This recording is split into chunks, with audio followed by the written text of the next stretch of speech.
Hola, ¿qué tal? Bienvenidas, bienvenidos. Se acerca la fecha fatídica anunciada por detractores de la democracia por un lado y por los más férreos defensores del proyecto de la Cuarta Transformación, que es el 1 de junio del 2025. Se van a celebrar por primera vez en el país y en muchos lados del mundo elecciones para elegir a jueces, a magistrados y a ministros.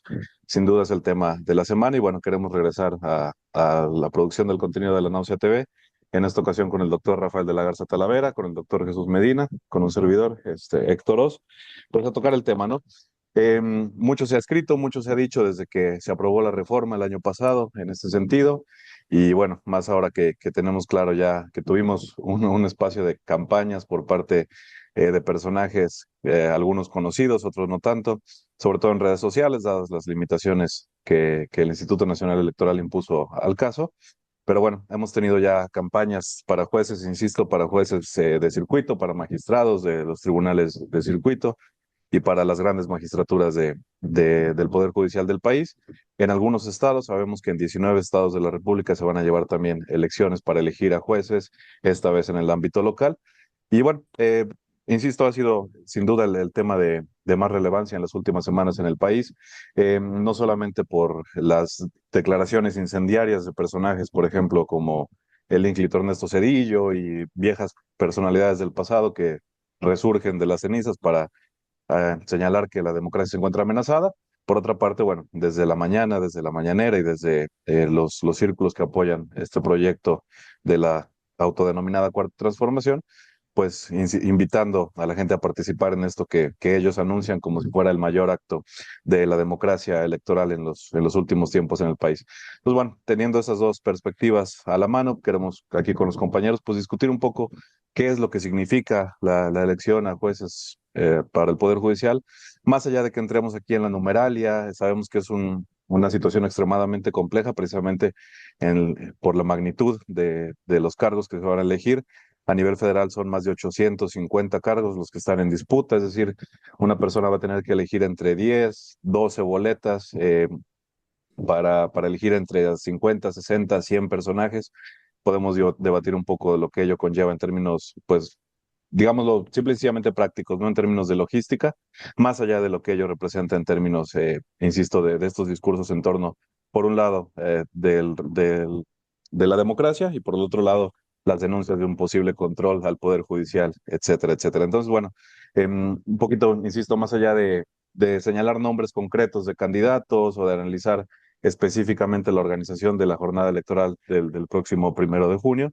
Entonces, lo que queremos hacer aquí con los compañeros es, como siempre, darle una mirada más amplia, un sentido histórico a la discusión y, bueno, recordando, como siempre, que más allá de lo que se pueda decir desde las distintas palestras, desde los distintos medios, la cuestión judicial sin duda sí es una cuestión política, y eso está más allá de toda cuestión.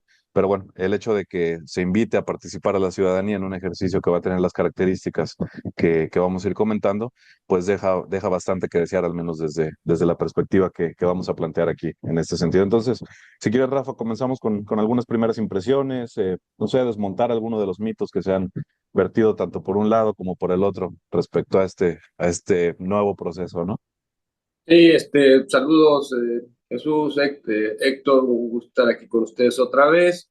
Próximo domingo, como todos sabemos, tomará realidad este proyecto, esta reforma de Estado. Ya hemos discutido aquí en un programa anterior algunas de las generalidades de esta reforma.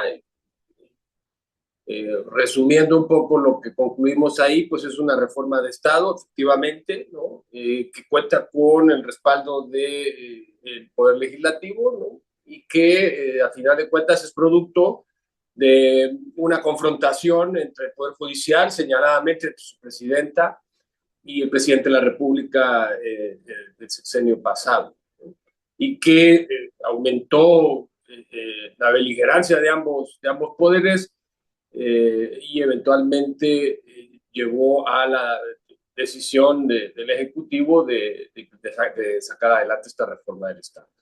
Sí, ese es parte del contexto. El otro, pues, es el contexto de un poder judicial profundamente señalado y pues por ciertas tendencias en términos de sus fallos y pues no sé, para mostrar un poco el dato, la mayoría de los casos que lleva la Suprema Corte de Justicia hasta hoy, en los últimos 30 años, pues tienen que ver con conflictos entre el Estado y los grandes poderes económicos, ¿no? Que tiene que ver con regulaciones de propiedad, con devolución de impuestos, una buena parte, etcétera. Es decir, a final de cuentas, el Poder Judicial funciona mucho mejor para una minoría que para todos. Digamos que creo que esto es consustancial al Estado liberal, ninguna novedad, supongo que esto no nada más sucede en México, pero la decisión generó pues muchas críticas, efectivamente, incluso sí, revivieron muertos y salieron de sus tumbas, cómodas y lujosas tumbas, pues para señalar, ¿no? De manera exagerada las consecuencias y las causas de la reforma. No vamos aquí a responder nuevamente a esto, me parece que la mayoría de los argumentos son falaces, eh, pero podemos agregar que a lo largo del proceso de los últimos 2 o 3 meses en que se ha venido haciendo una labor de difusión bastante débil por parte de los candidatos, de selección, etcétera, por parte de los órganos y de las instituciones encargadas de eso, creo que, digamos, ha llegado, o sea, no se descarriló. Si alguien pensó que se podía descarrilar esto con todos los argumentos legales y las chicanadas que se hicieron desde el propio Poder Judicial o desde jueces federales que trataron de dar vida a amparos, ¿no? Pues en realidad tal vez las críticas más no sean, digamos, en términos de cómo hacen una reforma del Estado, cómo atentan con el Estado liberal y las reformas de Estado pues, son consustanciales a la democracia y usted tiene la mayoría de los votos y lo puede hacer, lo hace, ¿no? Es así de simple. Entonces, no vamos a entrar en esa discusión. Creo que lo interesante aquí y la gran prueba es el problema de la legitimidad con la que va a salir este proceso.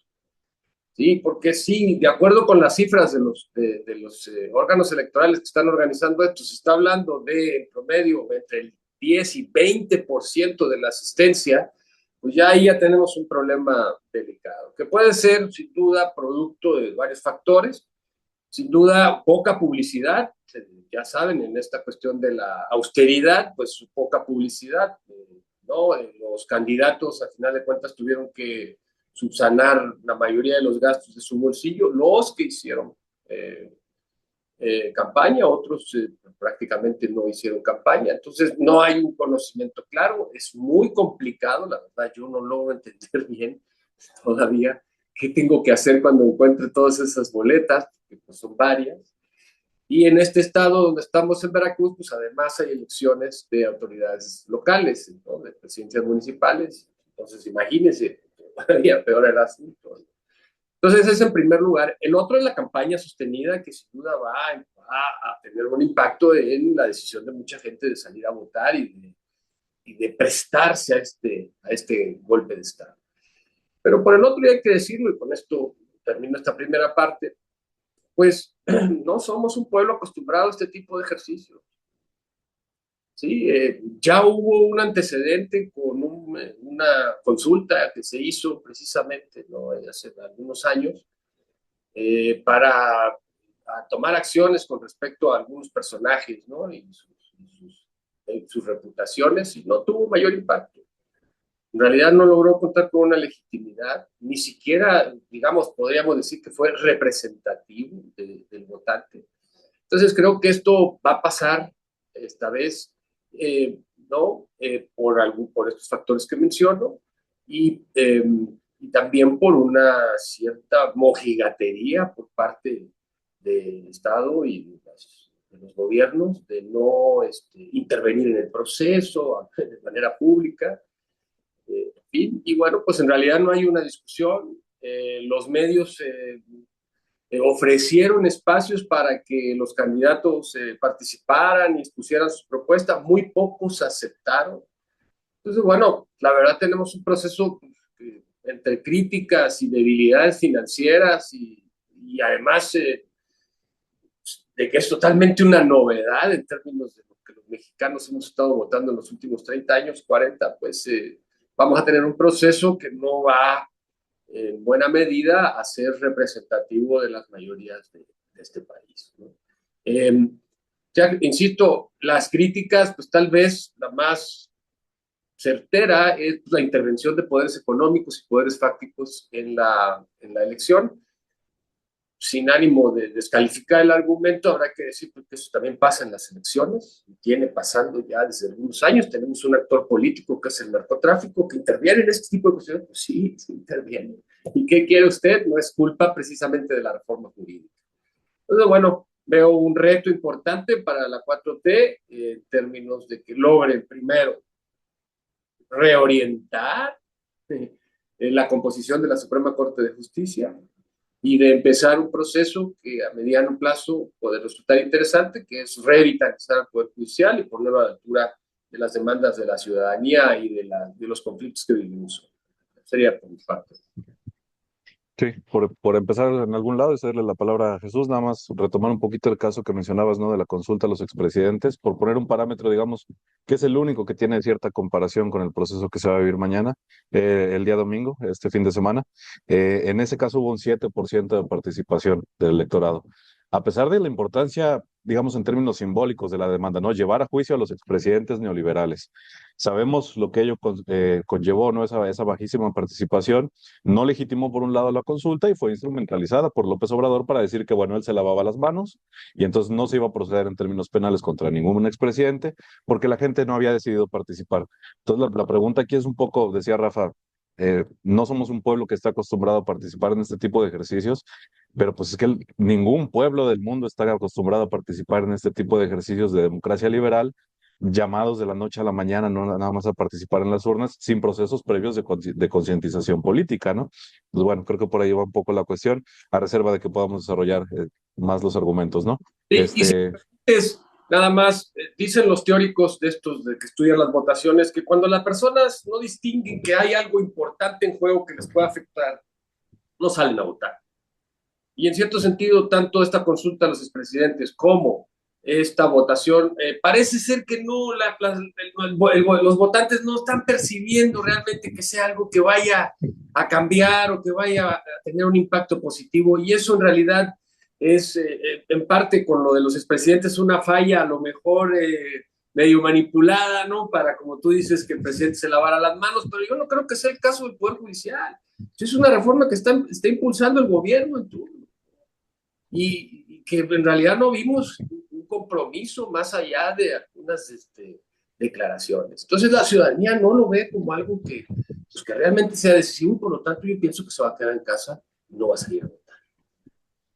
Sí, sí, no, los procesos de pedagogía política no pueden ser de 6 meses, o sea, son procesos que se tienen que arrastrar con procesos de ciudadanización desde la educación básica, la cuestión más abandonada, por cierto, de este proyecto, Jesús. Sí, creo que justamente a lo que atendemos con este nuevo ejercicio, más allá de si es útil o no en términos operativos para lo que ya se ha criticado, que es, digamos, los intereses políticos en el ejercicio de la justicia, que bueno, para algunos parece ser novedoso que eso existe, cuando siempre lo ha sido. El derecho no es objetivo e imparcial, por más que lo quieran vender así. Em, Creo que lo central aquí es que tiene la característica principal de todos los procesos políticos, diría yo de Morena, pero creo que es de básicamente cualquier partido político en México, y eso es mucha forma, nada de fondo. O sea, lo que mencionaban respecto a la votación en torno al juicio a expresidentes fue eso, fue un ejercicio de forma y no de fondo, que no iba a llevar a ningún lado. Y en ese sentido, digamos, va a tener un efecto concreto que va a ser la composición de quienes llegan a ser jueces y magistrados. Creo que también es irreal pensar que esto es la forma en la que el gobierno, en la que el partido hegemónico en este momento, que es Morena, tiene para controlar estas cámaras, porque bueno, eso lo pudo haber hecho de otra forma, ¿no? Digo, Cedillo lo hizo a su manera, y en este contexto dudo que AMLO y que Sheinbaum no lo hubieran podido hacer también a su manera. más allá de todas las críticas que le pudieran dar de dictadores. Aquí más bien es eso, es que es un ejercicio que, como buena parte de la política mexicana, está hecho de bomberazo. Y la clara muestra de eso es la forma en la que se están construyendo. Para poner algunos datos, lo que se supone que tenemos que elegir el domingo son 9 ministros de Suprema Corte, 2 magistraturas de Sala Suprema de Tribunal Electoral, centrales, muy importantes, por supuesto, porque recordemos que ellos son los que dicen si una elección vale o no, y su decisión es inapelable. Recordemos que en el caso de la elección de 2006 y en la de 2012 hubo muchas críticas por eso, porque había evidencias de, digamos, causales para un reconteo de votos, etcétera. Bueno, no se dio. 15 magistraturas de salas regionales de Tribunal Electoral, 5 magistraturas de Tribunal de Disciplina, que también es muy importante, 464 magistraturas de circuito y 368 jueces de distrito. O sea, es una barbaridad esto. Se hablan a nivel federal de 6 boletas electorales. Ya se ha hablado aquí que en procesos locales van a ser más. No van a ser solamente 6. Las pusieron por color para que nos sea más fácil, ¿no? Recordemos aparte que aquí no va a ser como en las que estamos acostumbrados. Aquí vienen, como decían, una lista de 50, 30, 20, un montón de nombres que en su mayoría no conocemos. ¿Por qué? Porque esto implicaría que los ciudadanos nos sentemos en nuestra computadora a estar revisando los perfiles uno por uno en la página del INE, suponiendo que la información que está ahí es cierta, también, por supuesto. Algo que a mí me parece, al menos en términos idealistas, perfecto, ¿no? Ojalá y los ciudadanos hicieran eso, pero ¿qué hemos dicho justamente? Que una de las limitaciones principales para este tipo de ejercicios de democracia, que aún son representativos, ni siquiera son directos, pero son representativos, pero conllevan mucho tiempo, pues el ciudadano que lleva 10 horas afuera de su casa, o 12, ¿no? 8 de trabajo y 4 de viaje, no lo va a hacer. Eso es evidente. Entonces, ahí reside, digamos, el hecho de que esto es un cambio o un ejercicio de poder más de forma que de contenido, porque no lleva justamente ese proceso de politización. Quisiera también recalcar algunas de las curiosidades que vemos. ¿Cuáles son? Recordemos que para que estas personas estén en las boletas tuvieron que pasar filtros, ¿no? No es cualquier persona, se supone que son personas que cumplen con los requisitos que se piden. Bueno, se ha estado hablando que son de los candidatos que están, 18 candidatos judiciales tienen antecedentes penales, y no por robarse un gansito, por abuso sexual, por peculado, por amenazas, por lesiones y por delincuencia organizada. Esos son los que están en las boletas. Digo, eso también pasa a nivel de presidencias municipales, de gubernatura, por supuesto, pero oigan, ya a nivel de justicia, ellos son los que van a impartir justicia y están cometiendo delitos. 7 de ellos vinculados directamente con organizaciones de crimen organizado, con evidencias en muchos de estos casos. Otros 8 que no cumplieron con el promedio de calificación, no llegaron ni al 8. Entonces aquí la cuestión es, ¿qué rayos, cómo hicieron esta evaluación? ¿No? Se habla recordemos que esto fue por el Comité de Evaluación del Poder Judicial, del Legislativo y del Ejecutivo, que son los quienes revisaron la idoneidad. Bueno, viendo que no hicieron bien la tarea, recordemos que Noroña les dijo, bueno, pues el INE que los quite, que revise y que los quite. ¿Qué les dijeron el INE? No tenemos facultades para hacer eso, ¿de qué hablas? Entonces, lo vemos, o sea, es básicamente como estar en el salón de clases en la secundaria y vamos a sacar el trabajo en equipo como se pueda, al cuarto para las 3. Entonces, ahora hay una resolución del Tribunal Electoral que facultó al INE para poder anular los resultados si detecta irregularidades en los cargos. O sea, que aparte de que la elección es relajo de opciones, vale para 2 cosas, para nada y para ya saben qué, porque entonces, si hay esas irregularidades a que un candidato haya ganado, pues si el INE ve que cumplió digo que no cumplió con los criterios, pues va para atrás, ¿no? Entonces es nuevamente un ejercicio de bomberazo el que estamos atendiendo aquí, y más aún que en muchos casos los jueces van sin competencia. Con un voto que reciba alguno de esos jueces o magistrados va a tener su puesto porque no tienen una competencia directa. Entonces, Aquí vemos, es un caso patente de los límites de la democracia en los términos liberales a los que nos han acostumbrado los últimos 200 años y que reflejan justamente la limitación que esta visión de democracia tiene para los tiempos modernos que estamos viviendo. Sí, de acuerdo. Tengo abiertas aquí las boletas que corresponderían a mi sección en el estado de Veracruz, para hablar un poquito pues de la cuestión logística, de los términos materiales en los que se va a llevar la elección y discutir un poco sobre esta cuestión de la famosísima democracia, ¿no? Yo tengo que elegir entre 239 personas, entre 206 candidatos. Tengo que llenar 39 numeritos entre 206 candidatos. Ya ni siquiera son 80, como decíamos, ¿no? ¿En qué momento uno que supuestamente se dedica a esto, aunque sea de manera parcial, en qué momento tiene uno la forma de investigar los antecedentes, las propuestas, la forma en la que se han conducido quienes han tenido un cargo ya de juez, de 206 individuos, que por otra parte, como comentaba Rafa en un principio, pues no tuvieron el apoyo de los medios, o quienes lo tuvieron por circunstancias muy específicas que tienen que ver con ciertos apoyos institucionales, fácticos, económicos? Entonces, a ver, si la democracia, si los procedimientos electorales no son claros, no son sencillos, no invitan a la participación, simple y sencillamente no se puede hablar de democracia. Entonces, de lo que estamos hablando, como decía Jesús, es efectivamente de un cambio estético. Y creo que vale la pena recordar cómo empezó todo este proceso, qué sé yo, antes del 2021, cuando López Obrador pedía el voto masivo, el voto en bloque hacia Morena para tener la mayoría en los congresos y poder hacer reformas. Empezó por caprichos de ambos lados, por caprichos por parte de López Obrador de que se redujeran el sueldo los 11 ministros de la Suprema Corte de Justicia, y por caprichos, como decía Rafa, de la presidenta y de muchos de esos famosos ministros, de no reducirse el sueldo aduciendo interpretaciones constitucionales, ¿no? Si no, no hubiéramos llegado a este punto. Hace el año pasado, cuando estaba la discusión de la reforma, todavía en los últimos momentos se propuso algo que más o menos tenía sentido: elegir efectivamente a los 9 miembros de la Suprema Corte de Justicia de la Nación, elegir a los miembros del Tribunal de Disciplina Judicial y elegir a los miembros del Consejo de la Judicatura Federal. Tiene sentido elegir esos cargos que son efectivamente cargos políticos. Y repito, este argumento de que la justicia no es política no tiene ningún sentido cuando vemos efectivamente el tipo de decisiones que se toman en estos órganos. Pero no tenía ningún sentido meter a la población en un estéril ejercicio en el que, insisto, hay que dirimir entre cientos y cientos de candidatos que simple y sencillamente no tenemos forma de conocer.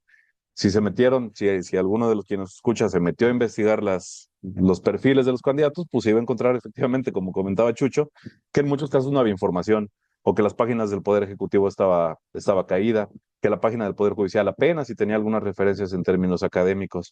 Entonces, pues esa es la cuestión, ¿no? Por otra parte, los gritos que se esgrimieron a diestra y siniestra de que ahí viene el lobo, ahí viene el lobo, ahí viene el autoritarismo y el control del Poder Judicial.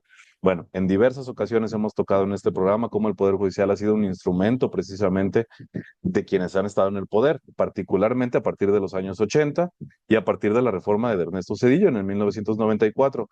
Ahí, para diferir un poquito a lo mejor con lo que planteaba Rafa en un principio, sí es cierto que la legitimidad de esta elección, de este proceso, va a estar cuestionado por esos grupos, por la poca participación que va a tener. Salvo en el caso de Veracruz y de Durango, no hay elecciones locales más que estas que se van a llevar para jueces. Entonces, bueno, si ya dijimos que el promedio fue del 7% en el 2021 para la consulta hacia los juicios de los expresidentes, pues lo cierto es que a lo mejor por mucho lo que se espera es una participación del 15%, en el mejor de los casos de un 20%. Sin embargo, la legitimidad pues no es algo que se pueda medir en términos objetivos. No podemos decir a partir de tanto número ya es legítimo, a partir de sin llegar a ese número no. La legitimidad va a estar en función del discurso que se construya, y el discurso se va a construir por una parte desde las mañanas, diciéndonos que efectivamente hemos logrado tener un poder judicial democrático. Y aquí, bueno, yo para ir cerrando esta parte, nos interesa tener un poder judicial que sea democrático, sea lo que sea que eso significa, o nos interesa tener un poder judicial que funcione. Y entonces ahí viene la otra cara de la cuestión. Esta reforma, insistiendo, coincidiendo completamente con lo que decía Jesús, no toca de fondo ninguna de las problemáticas que sabemos que tenemos en términos de justicia de este país, que para bien o para mal, y más allá de lo que se diga en las mañanas, no tienen que ver en la gran mayoría de los casos con el actuar de los jueces, sino con el actuar, una, de policías locales, dos, de fiscalías y de los instrumentos de procuración de justicia, y tres, con todo ese aparato que tenemos de los organismos de búsqueda, de lo que hemos visto que ha pasado con los grupos de búsqueda de desaparecidos en los últimos meses, incluso con una crisis forense que tenemos en ciernes en el país desde hace 10 años. Todas esas cuestiones quedaron omitidas, quedaron relegadas, y lo peor es que no se discuten. Y efectivamente, entonces todo el mundo está preocupado por discutir si esta reforma, si este proceso nos va a volver el país más democrático del mundo, insisto, sea lo que sea que eso signifique, o si vamos derechito a una autocracia o una dictadura, como lo quieren anunciar estos buitres de la derecha, simple y sencillamente porque ahora quienes controlan el Poder Judicial ya no van a ser ellos, como lo fueron durante los últimos 40 años, ¿no? Aquí hay riesgos, por supuesto, los mencionaron ustedes dos, ¿no? Ante poquísimos niveles de participación, ¿quiénes son los que van a participar? Pues quienes tienen la capacidad de movilizar gente, quienes tienen la capacidad de movilizar recursos, que son básicamente dos grupos. Uno, Morena, y hay que admitirlo, pues como decía Rafa, pues, si está en el poder, ni modo que no lo ejerza. Y dos, los poderes fácticos que existen. Y pienso, por ejemplo, ya ni siquiera en los que por diestra y siniestra se mencionan, ¿no? Que son los del crimen organizado. Pienso, por ejemplo, en la cantidad de jueces, por ahí salió un estudio que están relacionados con la luz del mundo, con grupos pentecostales, con grupos evangélicos, que están intentando incidir precisamente colocando gente.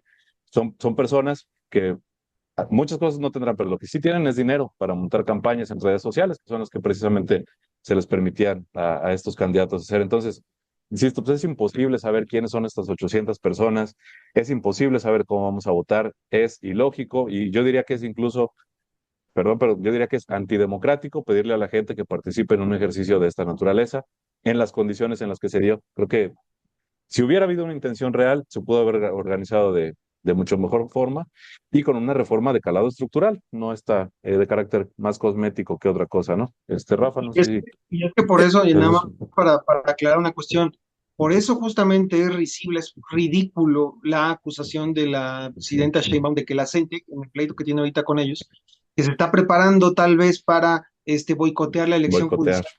No, judicial está boicoteada por ellos mismos, por el mismo proceso, no necesita que la CENTE la boicotee.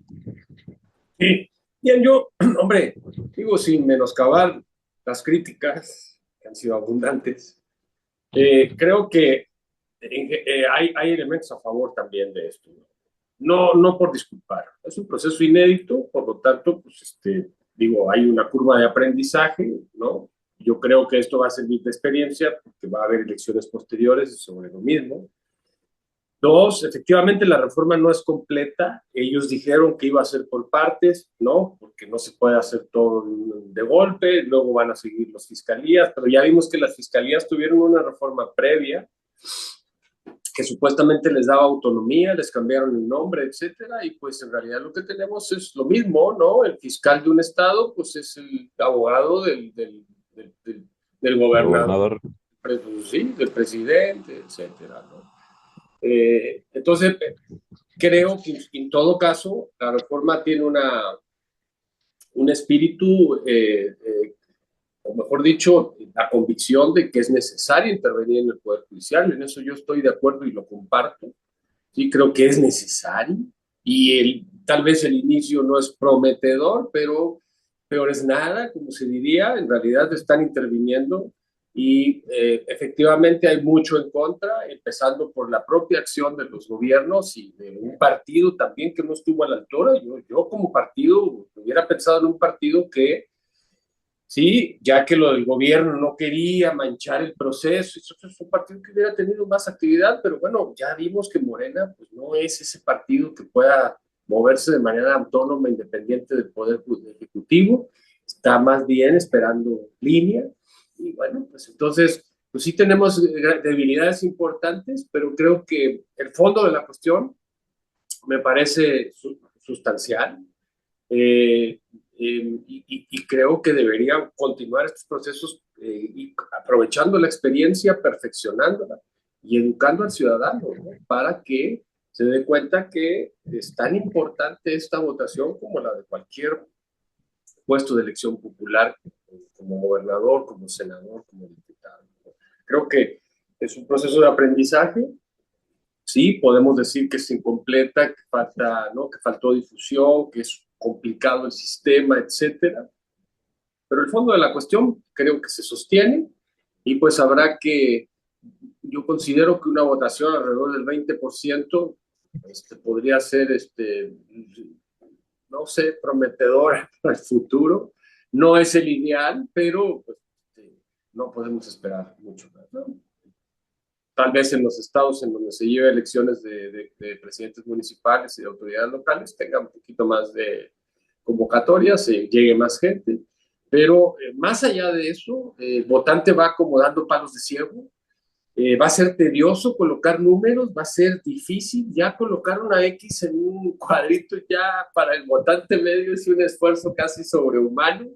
Entonces, bueno, habrá que estar atentos porque a final de cuentas, la verdadera prueba no va a ser que vaya la gente a votar o no, la verdadera prueba es que la ciudadanía perciba o tenga la percepción de que estas nuevas candidatos y estos nuevos jueces hagan mejor el trabajo de lo que lo han estado haciendo en los últimos años, particularmente en la Suprema Corte de Justicia. Porque si usted me apura, alguien podría decir, no, pues lo que está en juego es la Suprema porque ahí están los grandes proyectos nacionales. Sí y no.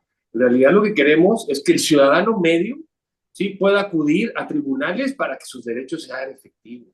En el día a día, no en las grandes discusiones nacionales, sino en esos conflictos, ¿no? En los delitos cotidianos, en los agravios, en los robos, en esa.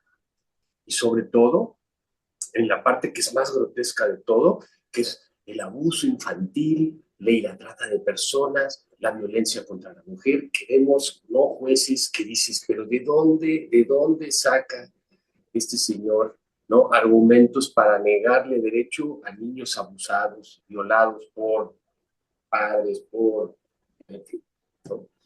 Entonces, tal vez ahí es donde podamos verlo bien y bueno, esperemos, eso es, insisto, a verlo en los primeros 2 o 3 años para poder incluso medir, porque esto se puede medir y, y ver en realidad el verdadero impacto de este proceso, ¿no?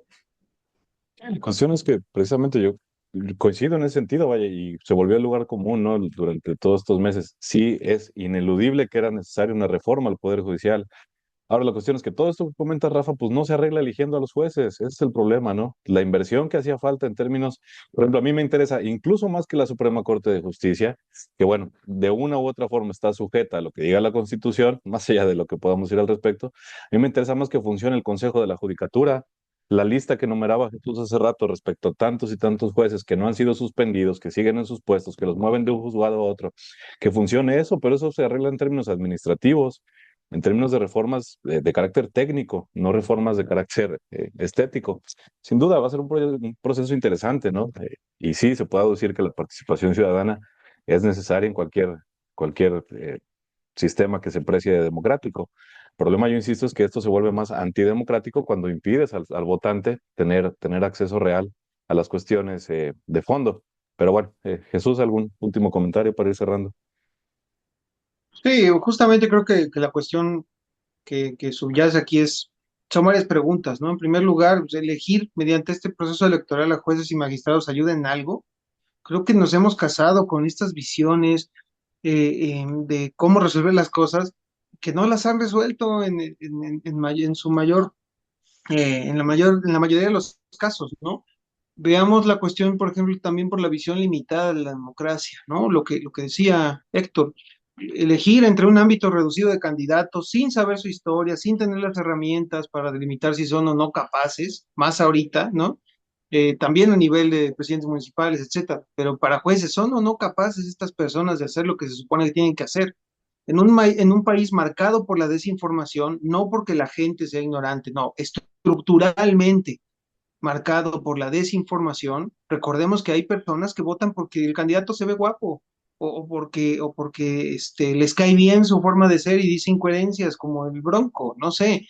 No, eso no es un ejercicio de democracia, ¿no? Hay candidatos que no tienen competencia, ¿no?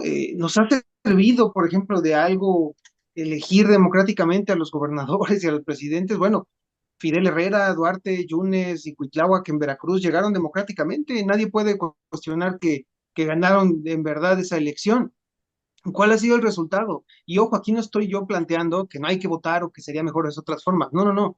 Yo lo que señalo es que justamente hay que tener una mirada más amplia de lo que significa y no solo reducir las soluciones a prácticas por inercia, porque es lo que conocemos y es lo que se les ha planteado muchas veces, sobre todo cuando hablamos de movimientos sociales, de decirle a la ciudadanía, bueno, es que participar políticamente no es ir a llenar una boleta cada 3 años, cada 6 años, y en este caso, pues vamos a ver cada cuánto, ¿no? Es una visión limitada de la democracia, una visión limitada de las causas del problema. Y lo decíamos, y con esto termino, el problema es que los jueces tienen intereses políticos. ¿Quién lo diría, no? Bueno, y por ello toman malas decisiones. De nuevo, los ciudadanos de a pie, como les señalaban ustedes, no van a la Suprema Corte de Justicia, no es ahí donde dirimen sus problemas. Entonces, ¿de qué nos va a servir cambiarlos de esta forma? Y más aún por personas que no sabemos si tienen la competencia o no. Ya lo señalé, cuántos jueces, cuántos candidatos tienen casos abiertos vinculados a delincuencia. Entonces, yo lo que planteo justamente es, si la ciudadanía quiere ir a votar, es excelente, es un buen ejercicio, pero que no se debe de quedar ahí porque no va a arreglar los problemas de fondo que tenemos en México con los problemas de justicia, de impartición de justicia. Y creo que subyacen dos cuestiones que tocaron, por una parte Rafa, por otra parte tú, que tienen que ver efectivamente con una democracia más llena de contenido, ¿no? Por una parte, bueno, los partidos políticos estaban impedidos de participar, por razones obvias, ya lo único que faltaba es que fuéramos con el juez priista o el juez panista o el juez de Morena, ya sería el colmo del absurdo, pero efectivamente la estructura de Morena, esa estructura que en términos de base ha estado siendo desmovilizada por la propia dirigencia, pues no tuvo forma de articularse en términos más efectivos. Y la otra, una democracia que se llena de contenido, por ejemplo, a partir de demandas materiales, que son las que ha estado planteando el CENTE, que yo creo que la semana que viene podemos dar una revisada a ese tema, más allá de lo político, más allá de los bloqueos, más allá de las mañaneras, pues ver en términos técnicos, en términos efectivamente de peticiones de democracia real, material, llena de contenido, más allá de discursos, pues dónde se dirimen efectivamente ese tipo de cuestiones, ¿no? Pues bueno, si no hay ningún comentario más por parte de la mesa, no vamos a hacer la invitación ni a quedarse en su casa ni a ir a votar, simplemente, bueno, estar conscientes de que se trata de un proceso inédito, efectivamente, con los bemoles que aquí hemos comentado. No lo satanizamos per se, tampoco creemos que va a ser la salvación del país, quedan muchas cosas pendientes, pero sin duda, bueno, era algo que no podíamos dejar de tocar. Sabemos que los resultados van a tardar, para añadir un poquito más, hasta el 15 de junio vamos a tener resultados. Y como decía Rafa, ¿no? Pues es un proceso que a lo largo de los siguientes años, no meses, sino a lo largo de los siguientes años, décadas incluso, pues vamos a ir viendo cómo se va dando esa curva de aprendizaje, cómo se desarrollan los procesos, si es que hay cambios dentro de la propia organización del Poder Judicial, dentro de los castigos a los jueces, dentro de la celeridad en la impartición de justicia, etcétera, etcétera, de lo cual, bueno, ya planteamos algunas dudas, pero bueno, sin más, pues agradecerles a quienes nos acompañaron, quienes eh, puedan compartir el material, dar un like por ahí al contenido y por aquí nos encontramos próximamente. Gracias a todos, gracias Rafa, gracias Jesús.